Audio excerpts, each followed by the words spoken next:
Howdy, friends and floor heads. Happy Thursday afternoon, or if you're Anthony, Friday morning. We're here for Yes. another RPG Roundtable Roulette. This is the third one of the series. The first one we had Sean Nittner and John Harper. Then we had Navi Drake and Spencer Campbell. And again, you think, how could Craig get bigger stars on his show? I did it again. So to my upper right is a person whose videos that I watched and fell in love with, especially around the narrative dice Star Wars, the Fantasy Flight Star Wars. Anthony came on to the podcast, and since we've become friends, and he's become a valuable person for me as far as developing my work as a GM. So, Anthony, welcome back to the third floor, man. Thanks. I'm significantly older since the last time I climbed those stairs, so I'm feeling it this morning. And then up to my upper left, you can see Seth Skorkowsky, another person who I watch considerably in a channel that I often go to. And it's Seth being on this show is proof that you just got to ask sometimes. So, Seth, welcome to the Well, third floor, man. thanks for having me. Uh, I'm always excited. So, So, here's the idea. This was born from a conversation I was having with John Harper about my interview style and how I interview on my podcast. And, one of the things that I talked to him about, it's really interesting to ask questions and then listen to the answer and have a discussion afterwards, which really kind of encapsulates how I do things on the podcast. So that turned into this somehow. And so what we're going to do is a round robin. We've got three hosts and three guests. We're going to ask each other questions.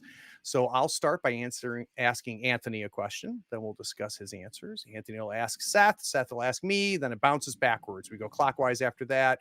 I ask Seth. Seth asks Anthony, and then Anthony asks me. And from that, we have discovered that you end up with a really interesting hour, hour and a half, 2 hours of talk about RPGs. So, Anthony, you're first, and I will So start I'm by on the hot seat. you are on the hot seat. And our focus today is going to be on GMing. So, one of the things that Anthony, that I've really enjoyed about our relationship is talking about theory, talking about different ideas, different ways of approaching things, and um, things to look at to potentially take your GMing to the next level, to bring more fun to the table. So, I want to talk about you because you have been GMing for more than a decade. That's a nice that's a nice way to put it. And I'd be curious for you, Anthony, what is one aspect of running a game that you feel is not a goal at the end where you're going to reach it, but something you consider continuous improvement? Something that as you run games, you're constantly working on, you're constantly getting better, and you realize maybe I'll never stop working on this. Oh, that is the question. That's a good question. And I have an answer, which gives me a tremendous relief. Um, when I started my blog 10, 11, no, okay, 12 years ago, when I started my blog 12 years ago, my unread blog, one of the problems that I was dealing with was that pulp games were impossible for me to run. Interesting. And by impossible, it wasn't the mechanics or anything like that. It wasn't preparation. It wasn't character or NPC design. It was the actual running, the in-moment play would always slide down into horror or into moral ambiguity or into all the places that I naturally go, that I'm personally interested in, but which are not appropriate for the genre. Like, playing Indiana Jones, there are dark moments, sure, if we look at Temple of Doom or whatnot, but not as dark as how I was taking it, not as violent, not as difficult, not right. So I was in the only problem I was encountering were my own biases and preferences and interests and instincts and habits. And when you're dealing with habit, you always have to remember that habit. You can break a habit and then it kind of reforms from the primordial ooze of your personality, I guess. And so that's the thing that I've constantly been working on. But What has changed is that I run mostly pulp games now across a spectrum of pulp games, from Star Wars to Leagues of Adventure, which we were doing, and that sort of stuff. And sometimes I like them. So what do you do, like, when you think about your progress with that, Anthony? Is there certain things that you did to help squash some of those instincts that you had in service to the genre? The first the first step is know thyself. So I had to identify the problem first, and until I did, it was continual frustration, to the point where I got to the point where I said, "This is the last time," and I give up. And fortunately for me, I had found Hollow Earth Expedition and All for One Regime Diabolique, and I ran All for One because the play group felt more comfortable with Musketeers than with the Hollow Earth vibe in that particular group that I had. And for whatever reason, my voice in my head saying, "Not too dark, not too dark, not too dark, not too dark," over and over again, every time I open my mouth, Right. it managed to go. But it's a very perishable skill, and so time lapses, and I slide back to my normal self. Do you like pulp, Seth? Oh yeah. Oh yeah. I felt absolutely every word that man just said.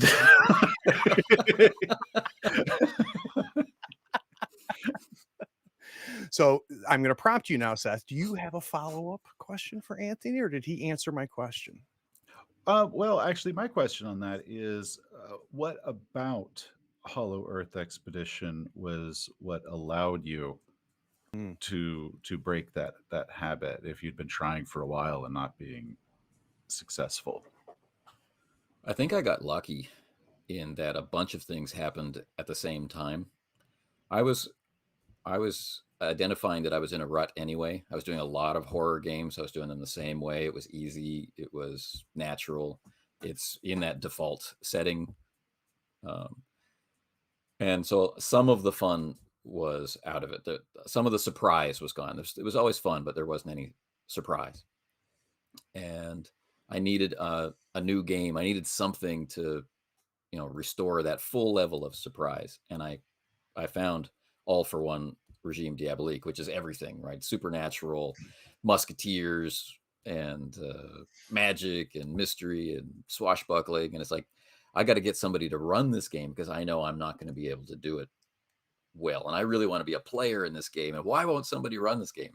And so you can see me talking about, I wish I could play this game for years on the channel and Yeah. in the blogs. I would love to be able to play this game over and over.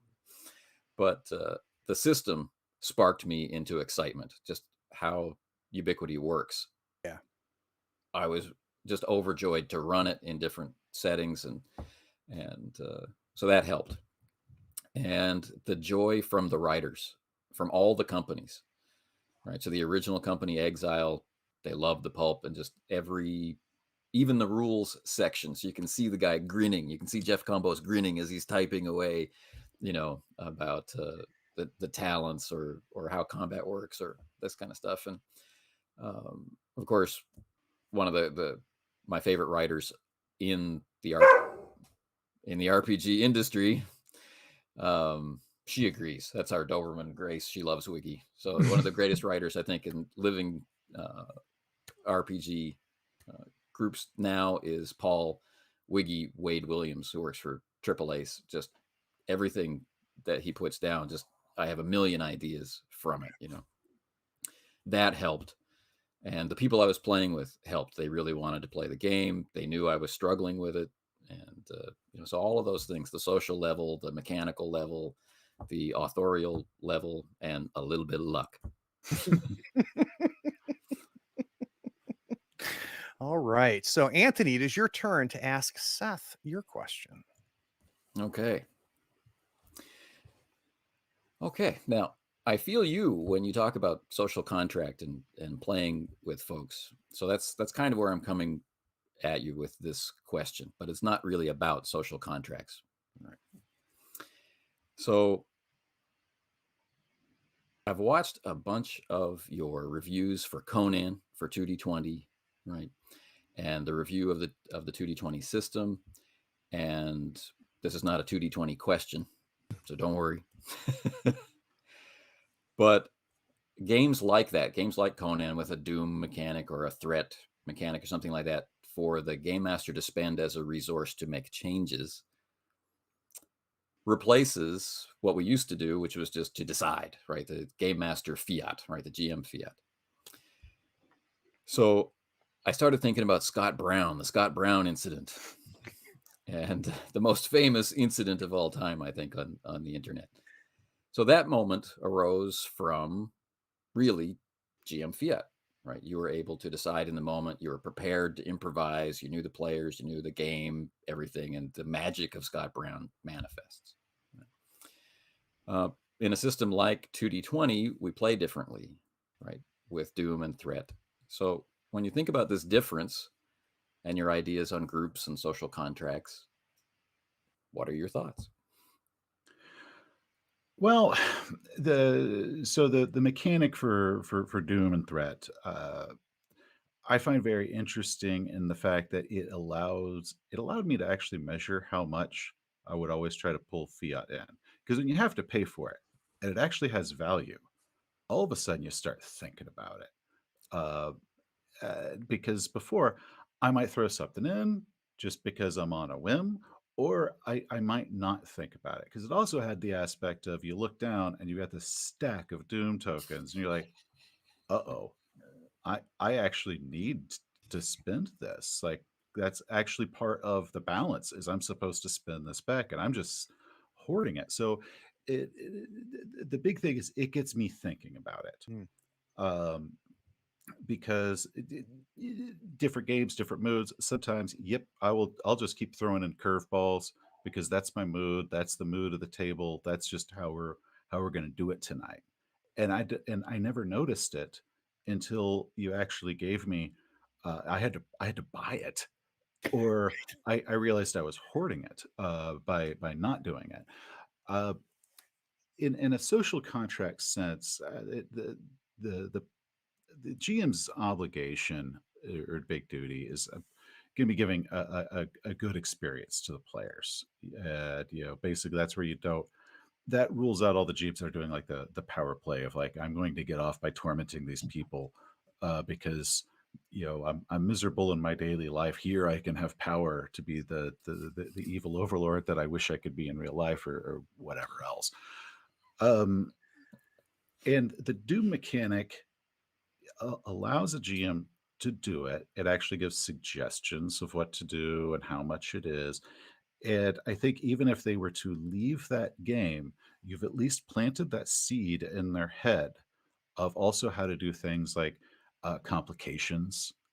So, okay, you didn't totally succeed. And you kind of have I'm going to let you get by this time because I can't come up with a complication. I'm going to put these tokens here because later I'm going to cash those in and your karma will catch up, or whatever else. So even when you don't play those games, you have got that seed in your head of how that structure works. Um, but if you do play those games and you do have that fiat moment of, man, it'd be great. What if this real estate agent just whipped out a pistol and was just the scariest badass they've ever seen? Um,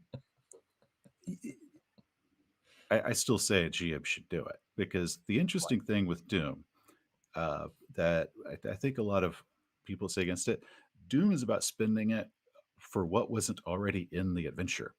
Mhm. Like, you write the adventure and then Doom and momentum kind of like balance it out. So it's like, oh, okay, well, the part where I just got to make up stuff that was supposed to be earlier, they don't have to know I didn't plan that. Then, like, you can still do it if you don't have the Doom and you think it's just so good. Maybe later you'll kind of like retroactively take it back or whatever else. But if you have that great moment of inspiration, a GM should do it if it will ultimately be entertaining, exciting.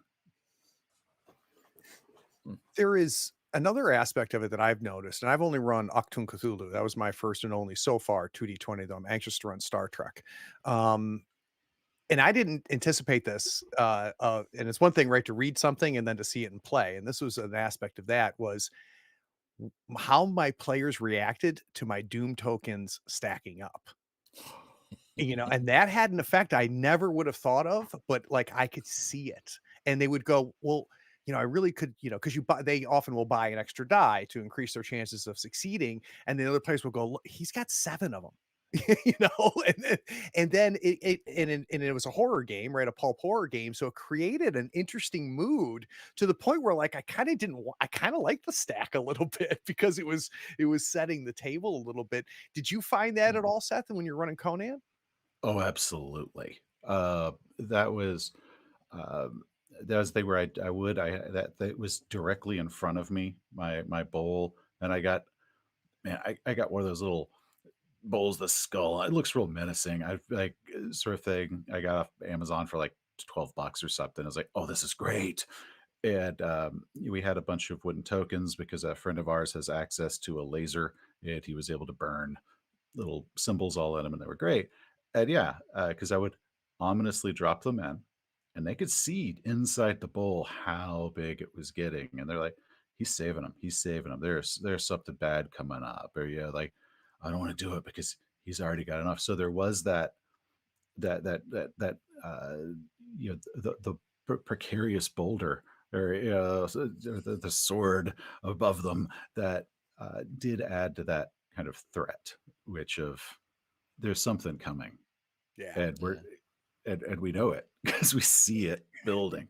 I love that aspect because I don't have to do anything other than just put the bowl in front of them. Right. And They helped remind me that I had a lot of doom that I needed to spend. it works in Star Trek too. I mean, we were using tokens. I don't normally use a lot of stuff, and but I ran that. I got to run. It was one of the last games we got to run face to face. It was at a podium, right? And people had to pass me the Nice. threat. This bright red, right, with the symbol for the red alert symbol on it. And nobody wanted to use threat, but they needed threat, and you try and spend it all, and it has an effect. It's nice.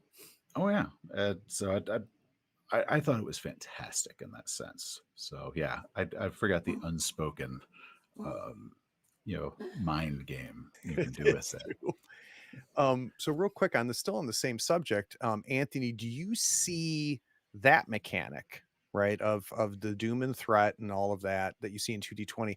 How different is that from the mechanic we see in Star Wars and the FFG Star Wars with the light and dark side? And you can players can flip over their light side points to make them dark side points. Is that different, or is it still the same? And what are your thoughts there? I mean, on a mechanical level, what you can do with it, or how it influences play is different, but how it influences the players is exactly the same. You know, and again, we played Star Wars live for years around a very big board table with the Destiny pool sitting right in everybody's view, and you see people making their decision. And in our online game, Craig, with our Saturday group, Mhm. we're very cavalier with the Destiny pool. It's in use all the time. But in that group, over the 3 years that we played, it was always a decision, Mm. and people looking daggers across the table, like, "Don't flip that." It was interesting, and one memorable session, as we went around the table to generate the Destiny pool, it was all dark. Ooh, to start it. Oh. Yeah, and I let that sit there for an uncomfortably long time. Before you give 'em a When is light he gonna side drop point. the hammer,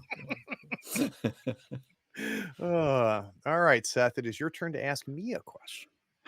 Well, Craig, one of the questions what is, since you do obviously have experience along a wide spectrum of games, is for me my kind of approach or kind of philosophies or techniques on game mastering or game theory or whatnot has evolved at a little piece from every game that I've played over the years.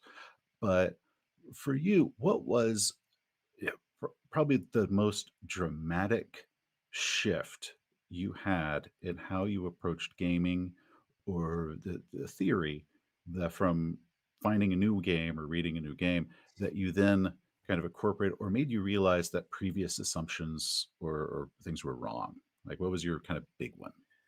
This is an easy answer for me because there was a big one, a game that changed it. And for a little bit of background, I took a about 25 year break from role playing. So when I was playing in high school and early college, I loved GURPS. Obviously, I think it was third edition or second edition D&D at the time, early Call of Cthulhu, and how you ran games then was very different than what we see now. And to the point where I think a lot of people that are relatively new to the hobby don't even realize it. And to a large degree, there was an anticipation that, welcome to the Craig show. And oh, by the way, you have character sheets in front of you. Enjoy. And that, but that was the expectation, right? Is that the GM would put together an entire world, an entire storyline, an entire railroad. And I really hope you enjoy it. And you get to roll some dice sometimes. Um, so that's what I left, right? And then went off and became an adult.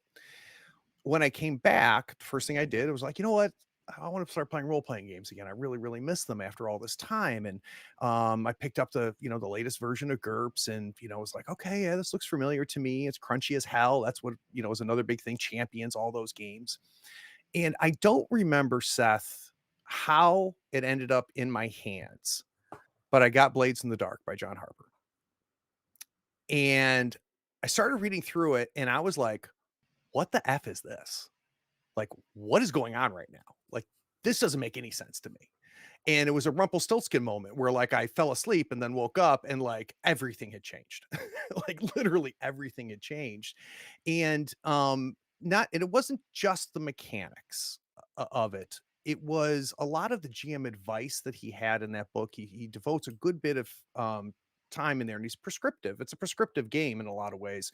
This is how you run Blades, not necessarily how to be a GM or what is a role playing game like we see everywhere else. It was very like this game is different than what you've played before, and here's how you run Blades in the Dark. And I bounced off it quick. Like I was like, what is this nonsense that he's? And then I went back to it and so on and so forth, and it pushed me to get John Harper on the podcast.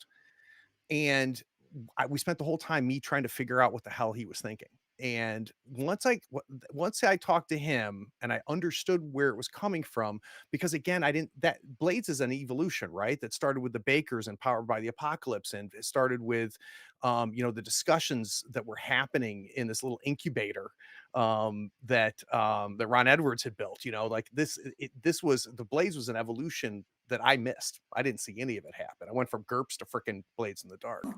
Um, then Seth, I ran it for the first time, and it was like buying a new pair of jeans, and it fit perfect. It fit like your favorite pair of jeans, and I was just like, I like playing this way.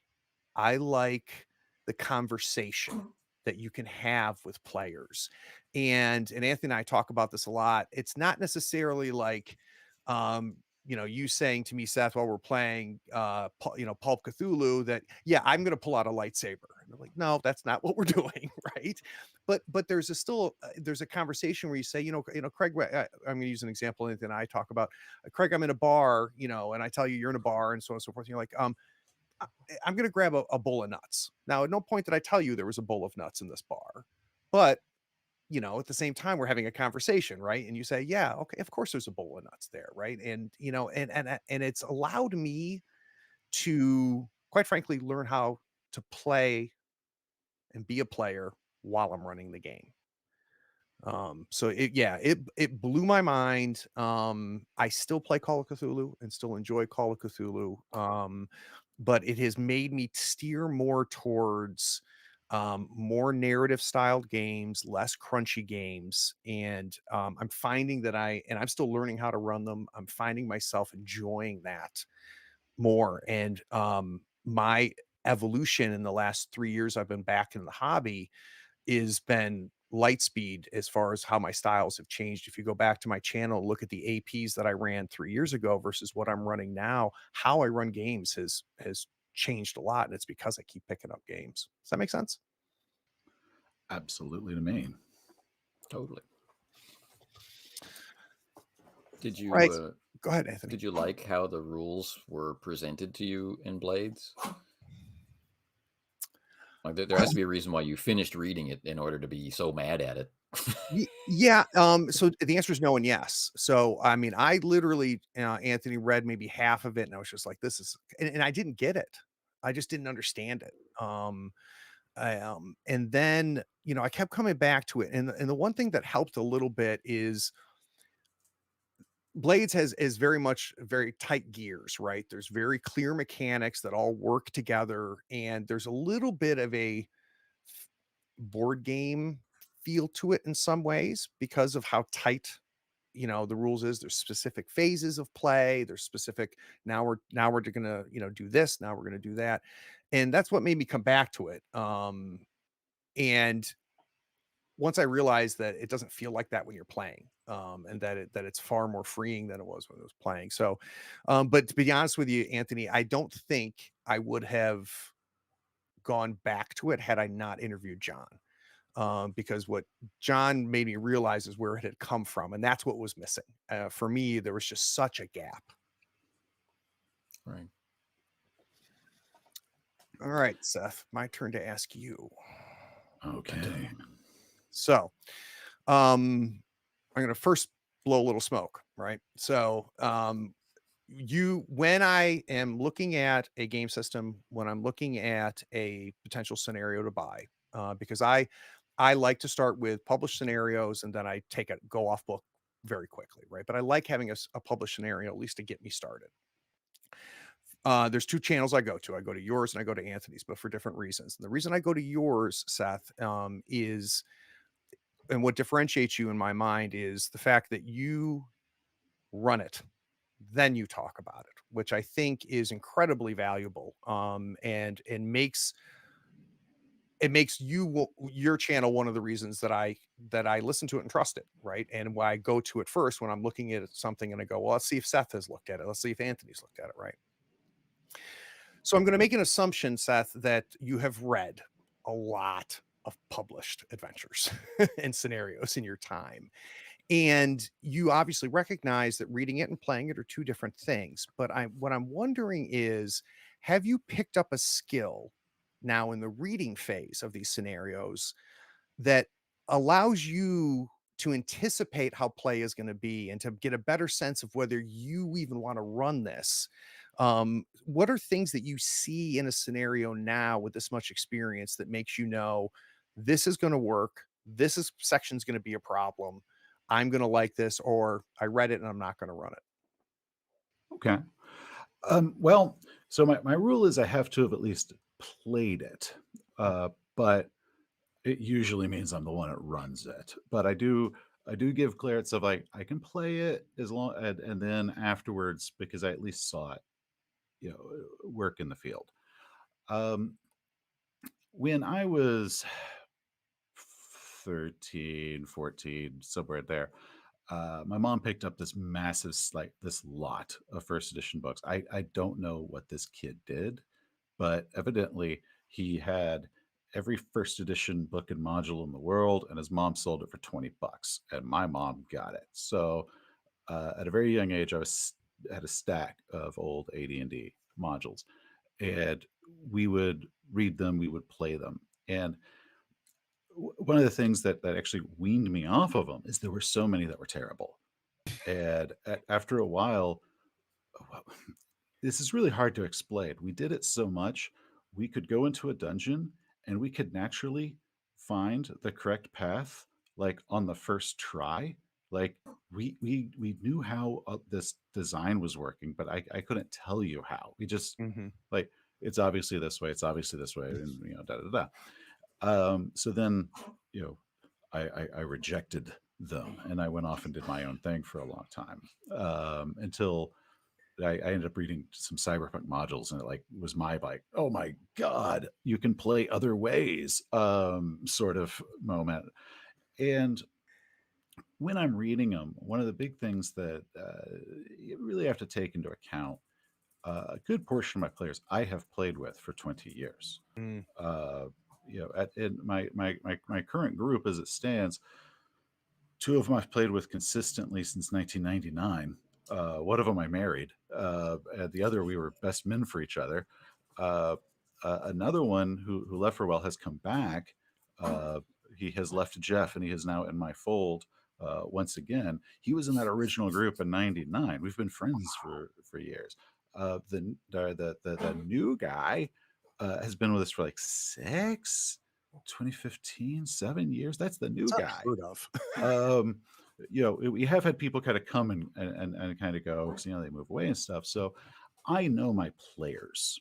So when I do read adventures, it isn't necessarily like I see a player doing this. A lot of it is I I see Jesse doing this Mm, here, or I see how will they respond to this, because there's certain times where like the characters should have a setback here and stuff like that. I know how my players might actually respond to that based off of years of experience, and I know where they might overreact. I know where they might not get the hint, no matter how many spotlights I point on this stupid thing. uh, I know their personal pacing, so that I always take into account, because one of the other things people have, I guess, accused me of, uh, basically getting money for reviews is because I very rarely, it's happened rarely, give like an outright bad review of like, this is awful. Um, and part of that's because I have to play it. Usually means I ran it. right. Uh, well, we don't get to that step until I have already vetted it. Of like, does this look like this will be fun? Do I want to put this much work into it? Do I want to squander one of our game days on this? I'm not going to do that if I don't like imagine this being a success. Uh, so just because I want to give them a good time, yeah, I vet every one of them mostly for my players. Mhm. And I always find it interesting in the comments how people kind of say how they uh, would take this. Um, but because I like experience, I like the ones that say, "Oh yeah, we played it and we did this totally different thing because of how they responded to certain stuff." So, well, yeah, I think I do have a lot of general. This is how players will respond. The razor honing is on. I know exactly how these people, how my group will respond, and that's what I try to build it for.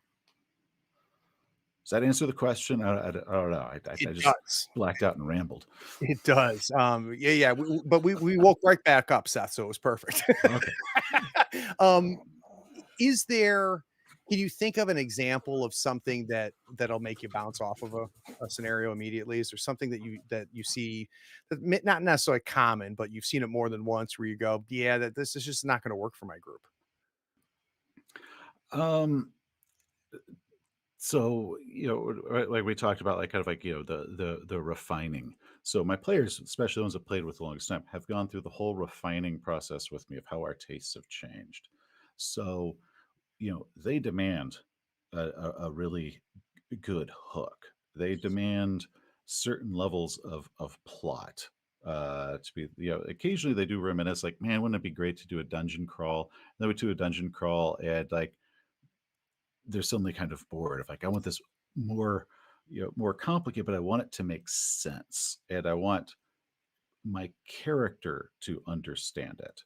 And one of the things that I found in a lot of those plots is there's a backstory, there's a reason why something's going on, there's all this stuff, and the GM knows all of it, but there is no way for the characters to learn that, Right. and that has caused me to turn down a lot of adventures where I can't figure out a way to impart that information to them. A lot of the times I'll add it. There's a diary, there's something. And if they don't find it, cool, but it was at least there. But there's so many where they don't learn.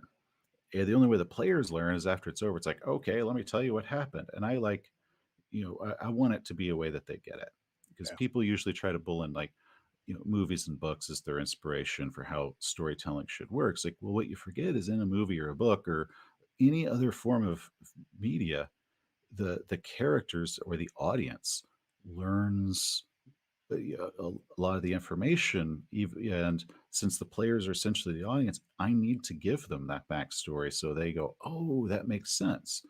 Uh, so that's actually, I think, one of the big ones, because I've turned down a lot of modules for that, or that will be the first thing I change. Hmm. Right on. Anthony, you don't run a lot of published scenarios, at least not with me, right? The times that I've seen you Uh, play and the times that I've played with you, these are things that have worked, that you've worked off of your own thoughts, your own prompts, and things like that. Is there a reason right. for that? Um, Partly, I think it's habit, it's momentum. I didn't have that incredible treasure trove of every module in existence. It's great luck. Yeah, yeah, that's amazing. And I didn't live anywhere where there was a game store. There was just no way for me to get stuff or for my friends to reliably get stuff. And whenever somebody did get a module, it got passed around everybody, you know. So we all had our own campaign worlds, and we had multiple worlds, and we were all playing in everybody's sessions, and everybody was a game master and everybody was a player. It was just this big melting pot of homebrew. Not that we called it that, but Hmm. that's how we played. So that's normal. That's my normal. And when I could get adventures, um, I didn't like a lot of them. And like I have all of the published Call of Cthulhu adventures. I can count the number of the ones that I ran on very few fingers.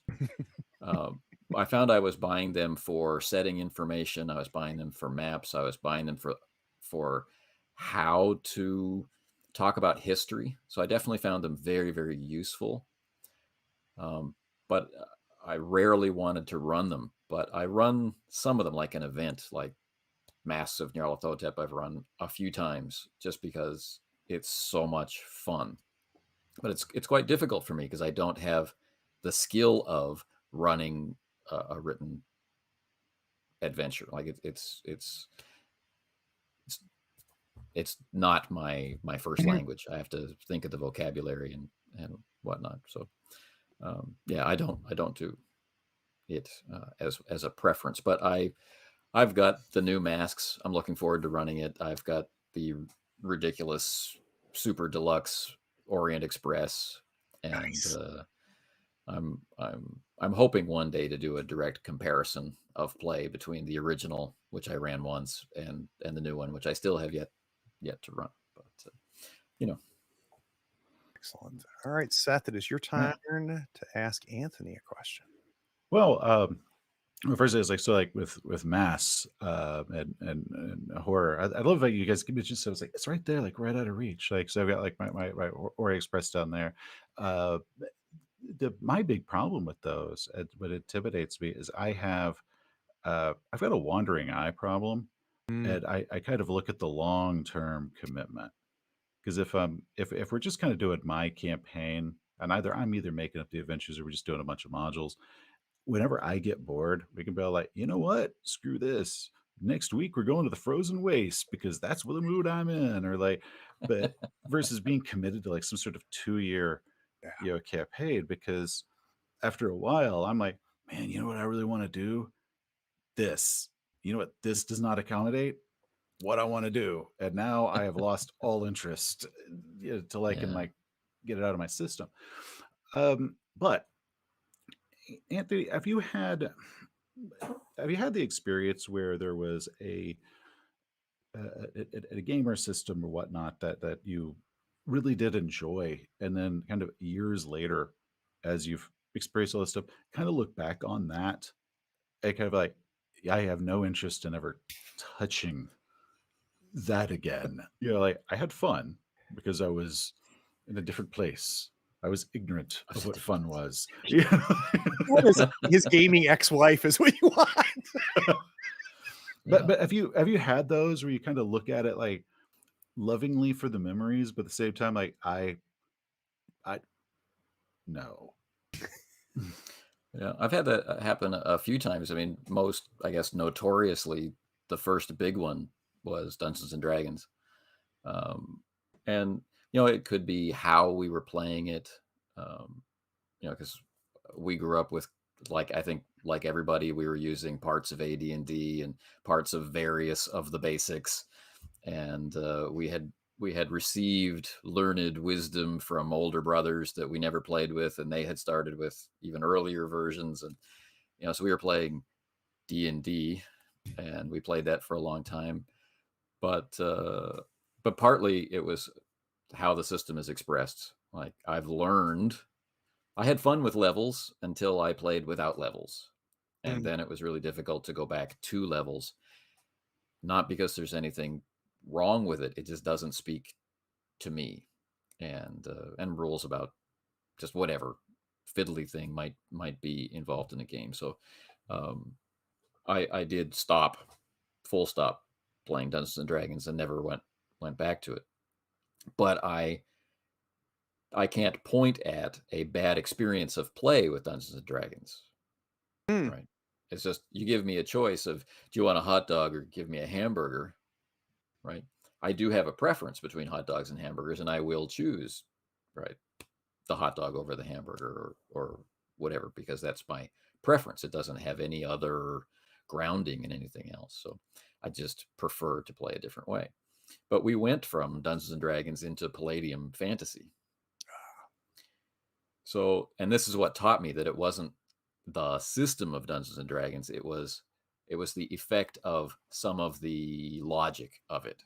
So when I went to Palladium Fantasy, I still have levels and I still have specific rules for certain things. So um, if I want magic to work a particular way, I'll have to make it up. Mm. Right. If I don't want Vancian magic, then I have to make it up for Dungeons and Dragons. Um, if I want a different way for mages to gather their magical power in Palladium, I'll have to make it up. So um, that caused me to move on to skill-based games first, and then finding how heavy or light I wanted, and then recognizing that I actually like from light through to heavy. It's more a factor of who I'm playing with that determines which of those I want. And so, yeah, I've had a lot of experiences where um, I'm done with you, uh, and I got there with Pulp. I got right up to the line, like, this is the last time, and I was saved. The blessed light of ubiquity shone down from the heavens, and I was rescued from You're beneath such a shill for that system, Anthony. I love it. it. It's Well, it's tattooed on my soul. what's funny is I finally got the originally through Call of Cthulhu because that was my jam. And as mentioned earlier, I didn't discover Ubiquity till I was in a used bookstore and I saw the spines for Hollow Earth Expedition. I was like, oh my god, what the hell is this? This looks like my jam. And I kind of looked it up on my phone. And my phone just said, "This is your jam. Pick it up." So I picked it up, and then I did what you always do. If I, well, let me see if anybody has any. What it is? Oh my god, he plays this too. so, so yeah, I get it. Nice. Do you have a nostalgia though, Anthony? Because I felt like that was another part of Seth's question is there a game that you remember fondly, but no, you wouldn't have fun to go back? Is that still D&D? Do you have fond memories of playing D&D?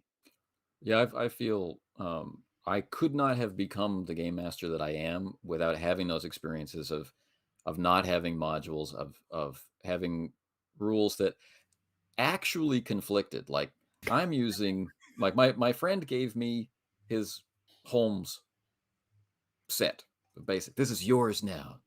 Use it, run games. But he's using Menser, Right. right? It's not the same exactly. But it says the same title on it, and we didn't really think terribly critically as kids about it, so and then we just mixing and matching in AD&D stuff because why not? And it's game design.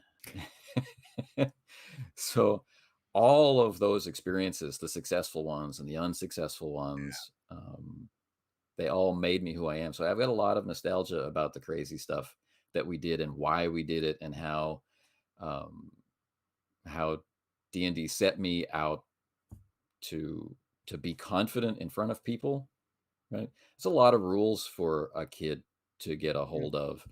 And this was, during the satanic panic, and my parents were panicked. And I had to sneak out of the house to play. We had to play walking to school, like rolling dice on our binders. It was ridiculous.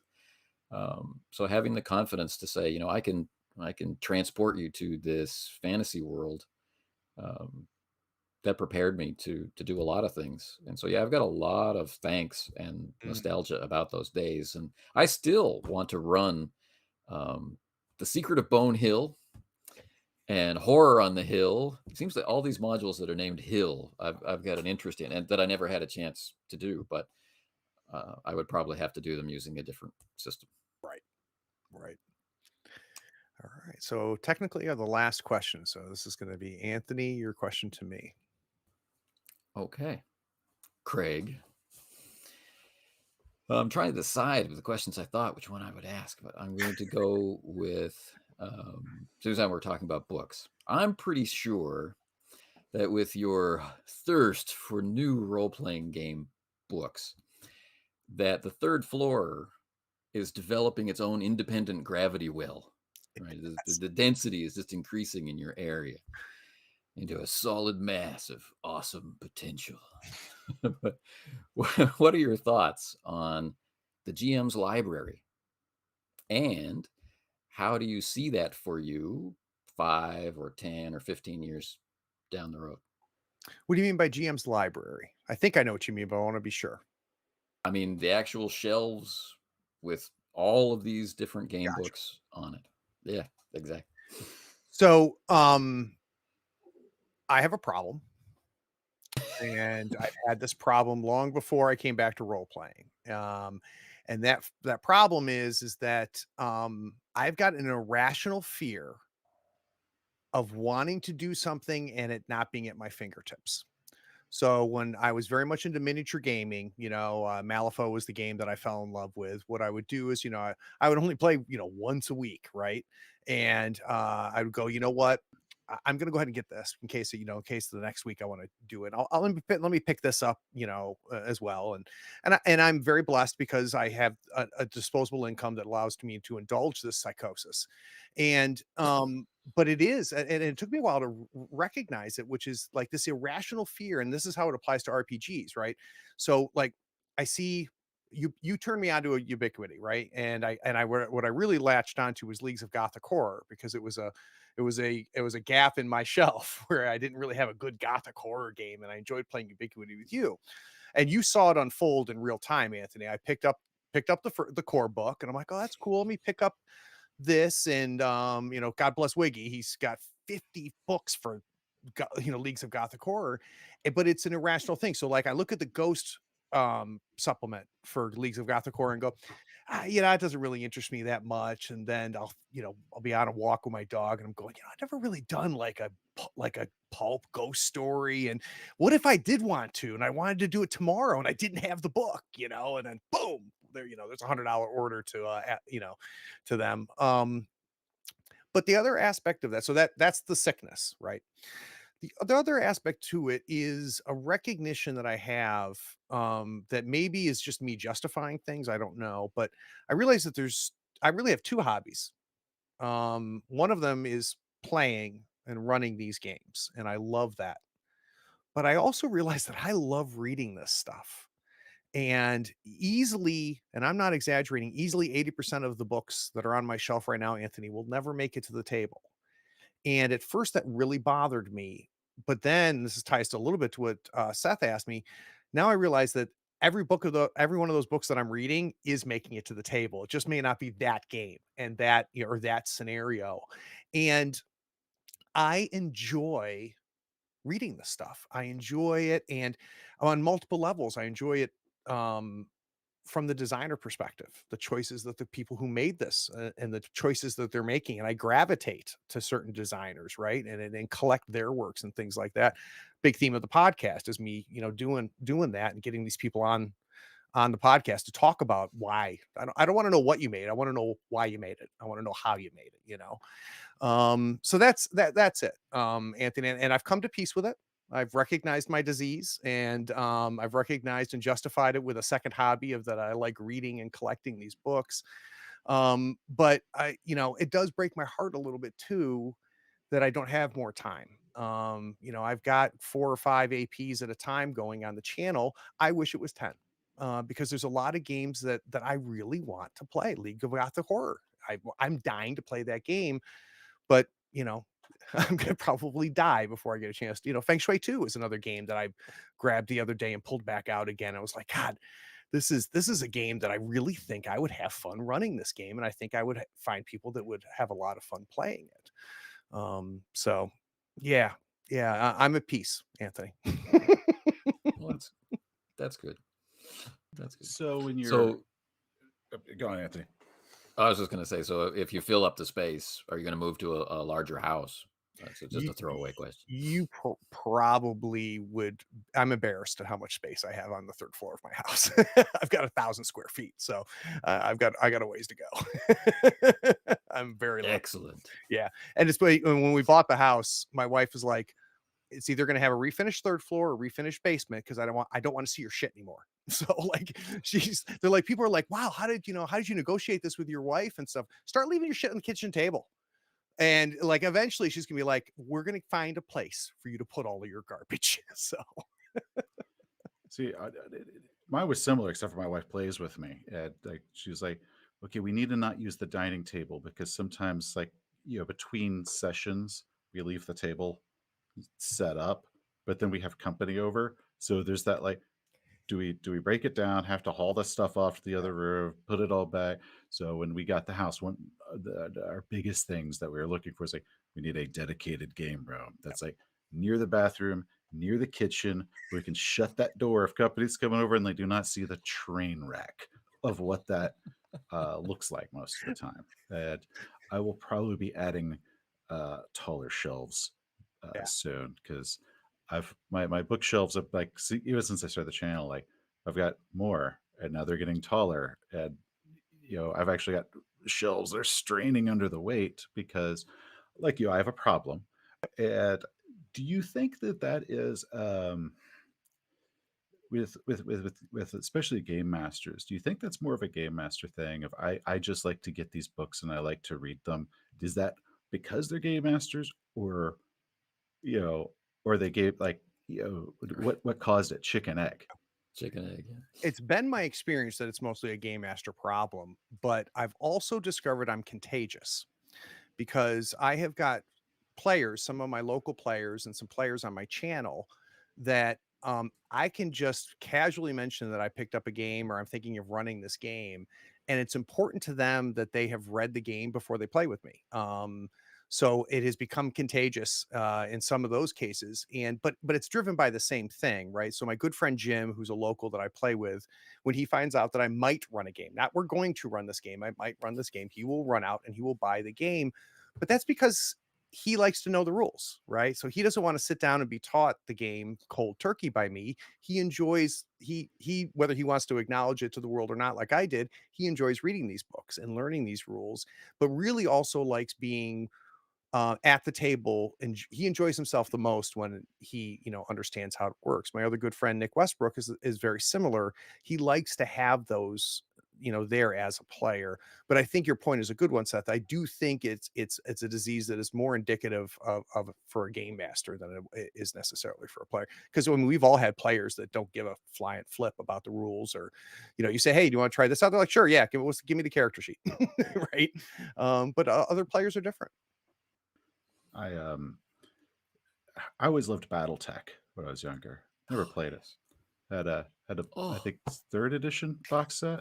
I tried to get MechWarrior games going. I could never get my MechWarrior game going. I've been trying now for I think that one's been on like the idea list for 25 years. I got a lot of it out with Traveler finally, but I had BattleTech miniatures. I actually bought BattleTech supplements because I loved reading the art. I loved reading about it, but I never played it. In fact, when I finally got to play like BattleTech for the first time, when my box set, I was moving stuff around in this room, and I pulled out my old cardboard box that the little plastic miniatures came in when I was like 15 years old, and a buddy came over, and because he used to play it back in the 80s, 90s, he's like, "Oh, we're gonna fix this problem right now. We're gonna put these maps out. Let me introduce you to the game that you've been pieing over for years." I'm like, "Oh yeah, I've got all these books and I've got these miniatures." Like I was in love with the idea of it. Like a separate thing. Like, I had like my own game in my mind that was Right. going on, and evidently I didn't actually need to run it Mm, in order for that to satisfy that itch. So, and I Hmm. think part of the reason that game masters will buy a lot of books is in our imaginations, we have entire other games going. And if we're lucky, we get to actually shoot for one. But in the meantime, we've got these other just strings of yeah. one day. Yeah. Yeah. But there's that. We've all had that eye-opening experience. Like we open the game book and like, what a great idea, Yeah. right? I don't see it as a sickness. I don't see it as an addiction. Maybe I'm living in denial. Maybe I'm actually an Egyptian. But There there's a the group for us, Anthony. I'll send you the, hotline. but I mean, there are more games that I don't buy than I do. I don't buy every game that comes down, you know, comes across my stream.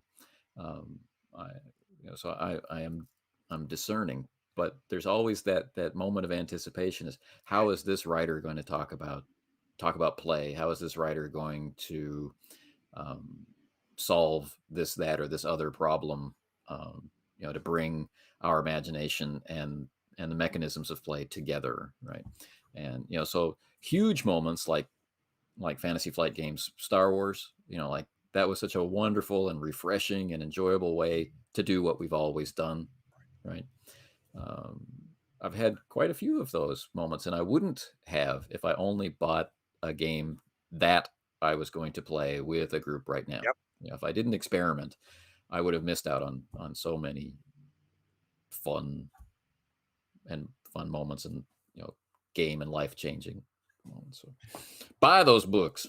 That's right. That's right. The game that I'm dating this game right now. I've asked this game out. The game said yes, but we haven't actually gone on our date yet. Is Dungeon Crawl Classics. So I came across this, thought it was interesting. The Zaki dice I thought was cool, and other OSE stuff and OSR stuff hasn't really tickled my interest that much, partially because I was there, right, and I played it. But for some reason this did.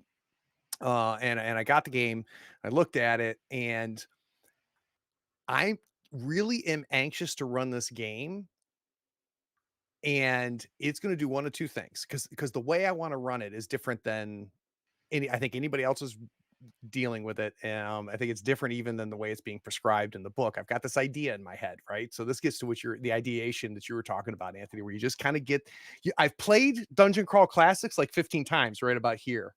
And what I'm anxious to do is to see, does it work, right? Does my way of playing DCC work or not? And the locals are going to play with me in 2 weeks, and I'm going to come away from it never playing it again, saying, no, there's really only one way to play DCC. And, I was wrong about this, or maybe I'm going to find my new favorite game. But the point is to what you were saying though, Anthony, is that again, I had to buy the book and I had to take it in and yeah, I've played it 15 or 20 times in my head. I've gone through several sessions with it. So go buy the books. I'm going to reinforce that. All right, gentlemen. So I'm now going to, being the technical host here, take a quick fiat, and I'm going to ask both of you a question. And I'm going to start with you, Seth. And this is just a random question that I pulled up. Let's say, in theory, somebody is watching this right now, They like role playing games. They have a fixed budget. And what they would love to know is if there's a resource available where they could potentially hear reviews about games, specifically games that the person reviewing it has actually run, that maybe would be informative, make them a better GM, and maybe even laugh, along the way. Do you know any channels out there that we could direct that person to? Bud's RPG review. I like him a lot. Bud does a very good job. Yeah, I love He's a Bud. I'm a big I pimp him at every opportunity Oh, I'm he's given. great. He's great, and has found it's not easy to do. Where he has found his niche, right? Like I know what I'm gonna do when I watch a Bud video, and I really like it. But there's another one, Seth. Come on. Okay. Yeah, that would be me. What was the question other than like, yes, This is your opportunity to plug your shit. okay. Well, you can find me on YouTube under the highly imaginative name Seth Skorkowsky because it didn't occur to me that all these channels have like creative, cool names. Because I started as an author and I wanted my name associated with it since I wanted the name recognition. Unfortunately, I also have the longest name that it at least comes up in Google's, but I've also had this really long name. Um, my YouTube channel is mostly, isn't almost exclusively about gaming, whether it be philosophy, sometimes just really dumb videos because I just was in a mood, and a lot of game reviews over various games. And one of my personal rules is I need to play it before I can review it and really give my opinion of it because I have encountered so many reviews where it was very apparent to me that the reviewer had never played it, and it could either be a really good review, and it's like, yeah, I wouldn't say that if you played it, or a really scathing one. Yeah. And it those, especially if they're scathing review on something that I like, and they're saying stuff that's like, you clearly didn't do it. It makes me so mad that I'm like, I've got this hard rule. I will never be that guy, even no matter how confident I am in my opinion before I run it. And uh, it's most of what I do. There's goofy goofy little things since I work from home and all my friends are in their day jobs. And if I had them near me, we'd probably watch a movie or play a game. Mhm. So I don't have coworkers, but I needed a cast. So there was a lot of me in really cheap fake mustaches and little hats and weird little helmets. I always used to do a lot of costumes. Like we did Renaissance fairs. We have costume parties all the time. So That's I had an arsenal of costumes that has now been slowly growing uh, as I've acquired more. So there's a lot of costumes and jokes as well as reviews and theory and stuff. a and if there's, what is the first Seth Skorkowsky book I should buy?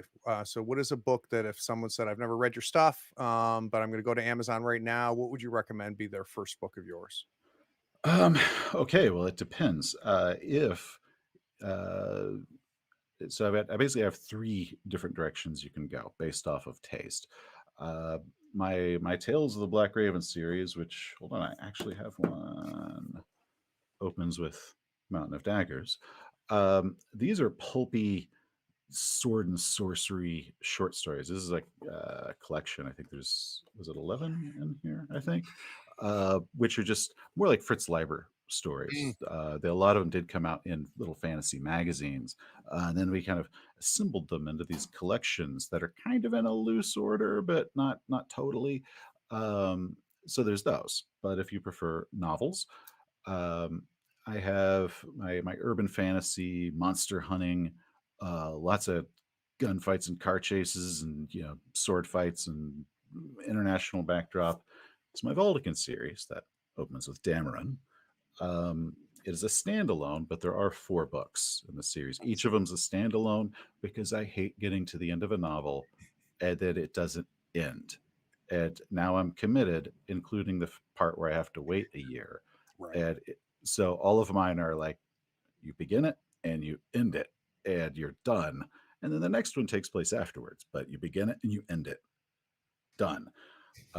Then actually my most recent one is a standalone novel called Ashes of Onyx, which is technically new weird is the genre. Mm. Um, What is that genre? I don't know that genre, or I bet I do, but I don't know the term. So okay, so how the do new people weird find it? genre uh, essentially is weird fiction is what we used to call sci-fi fantasy or speculative fiction. It was Mhm. all under one umbrella.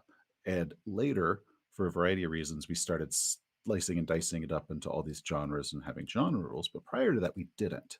And it was kind of the wild west, of which directions a story could go. So there was like horror and sci-fi and various flavors of fantasy that we actually now intentionally separate into these streams. New weird means we're actually going back to the old way of like just give it all to me, make it strange. Try not to follow genre tropes in a lot of those ways. So um, that is mine, Ashes of Onyx. There's a lot of love letters to my big inspirations in there, but it does involve Carcosa. Uh, my Clive Barker, who was the big thing I read when I was younger. There's a lot of That his explains a lot. influence in there. Oh yeah, yeah. So it's kind of my love letter, but that is about wizards and world hopping and going through Cool. different dimensions. So it is not like urban fantasy. It's like full up high fantasy, just in the present day. So it depends which one of those appeals to you because Yeah, they're three totally different markets. very cool. That's the Very cool. direction I would say. So I kicked off my random question generator, Anthony, and I've got one for you too. Uh-oh. Let's say, in theory, I was interested in learning, or really kind of getting behind the GM screen a little bit more. And let's say that I was interested in maybe being a fly on the wall when two GMs were having a conversation and kind of breaking down how we play, decisions we make as a GM, and those types of things. Is there any channel I could go to that maybe would satisfy that?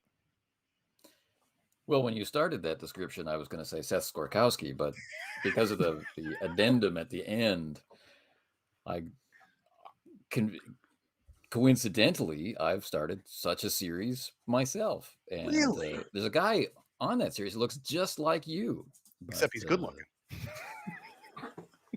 okay. Yeah, we've recently started a new series on um, simply talking about an actual session of play, like a blow by blow, like an ESPN of RPGs. It's not conducted live. The game master is left to run the session and have fun, and then afterward, we go through and we talk about the decisions that were made, and we talk about what we could do next, or what we would like to do next, or just we spitball, we brainstorm, and we get into. Yeah, I told you I was going to be popular as soon as I started to talk, right? So they're actually playing on my legs, uh, and it's the It two wouldn't be with. your channel without the dogs. Come on. Yeah, I know. It always has to be ones with breathing problems who decide that they have to play.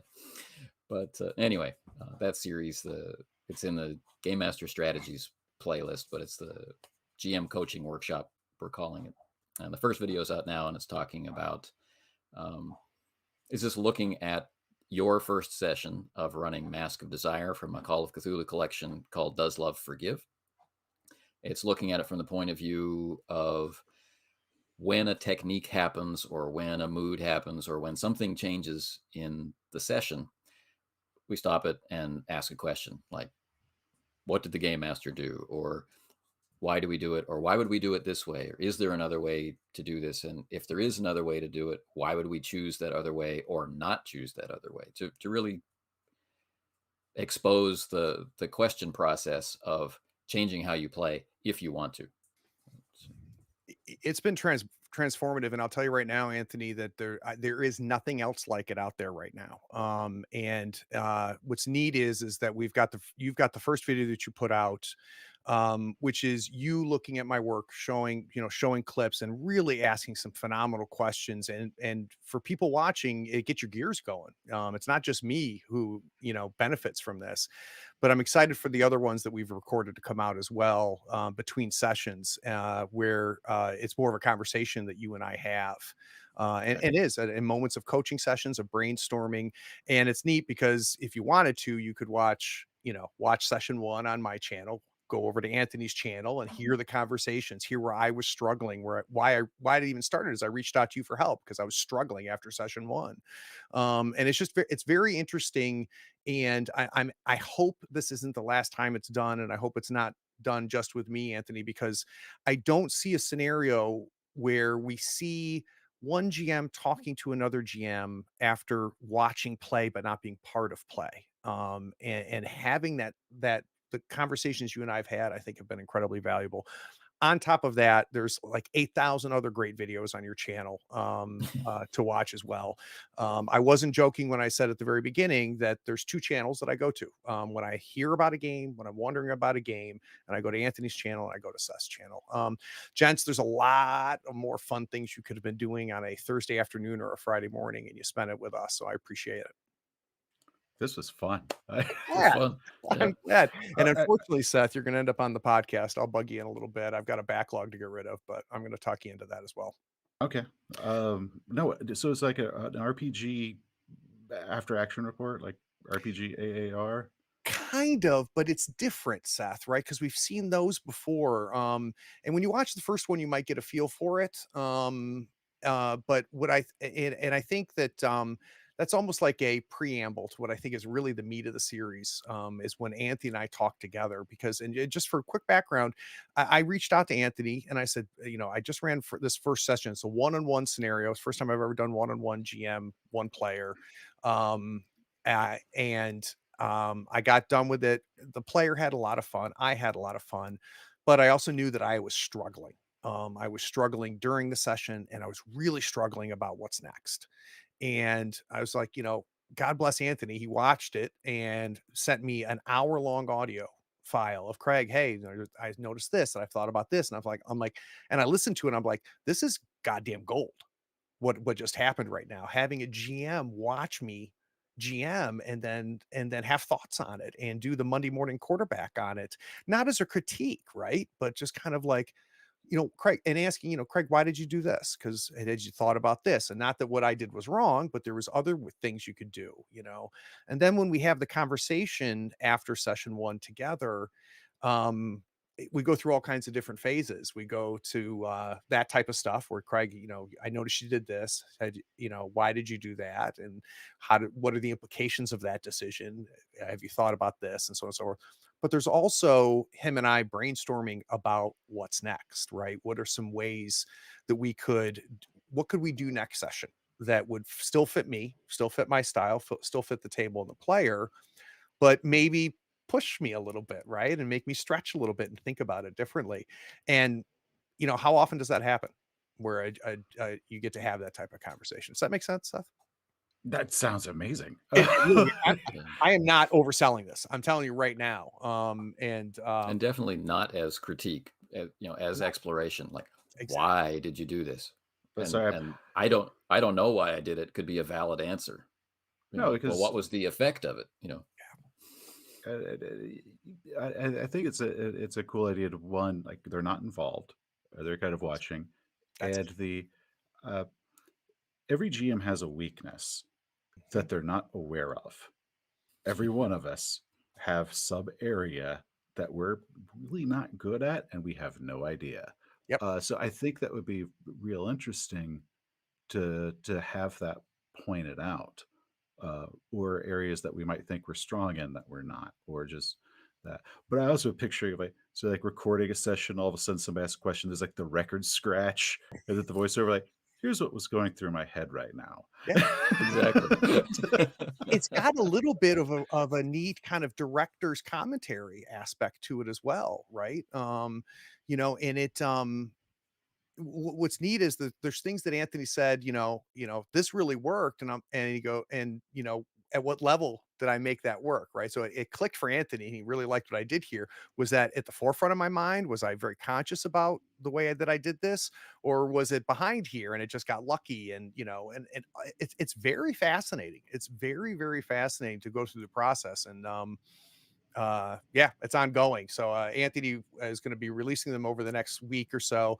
The fourth episode of Mask of Desire is not going to come out until June, so we're going to play that live. So it's kind of neat, I think, to see. And what I'm excited for people to do is to hear our pre episode 2 discussion and then watch me run episode 2, right? Knowing the conversations that happened. And then you go to the post 2 pre 3 conversation. We talk about what happened in 2 and then transition into 3. And then you can watch how much of it did I bring in? How much did I, what did I do with it? It's been a transformative experience. That sounds awesome. Yeah, I'm pretty cool. Yes, I will check this out. All right, I cool. love the idea of it. So no, that sounds cool. Cool. You sold me. All right, good. Good. We All have right, one guys. viewer. Excellent. That's right.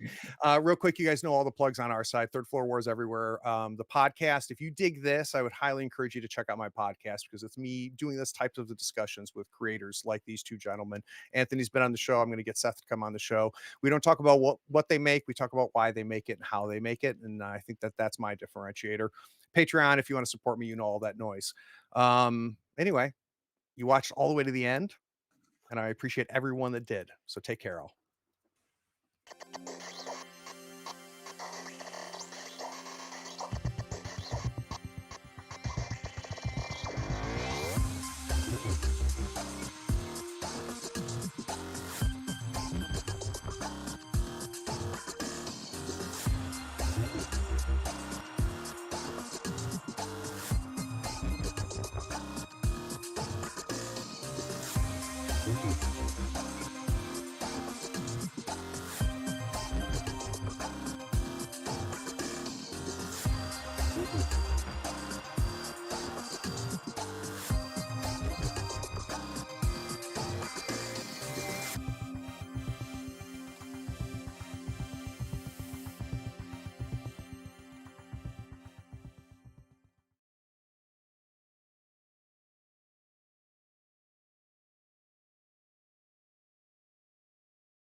Howdy, friends.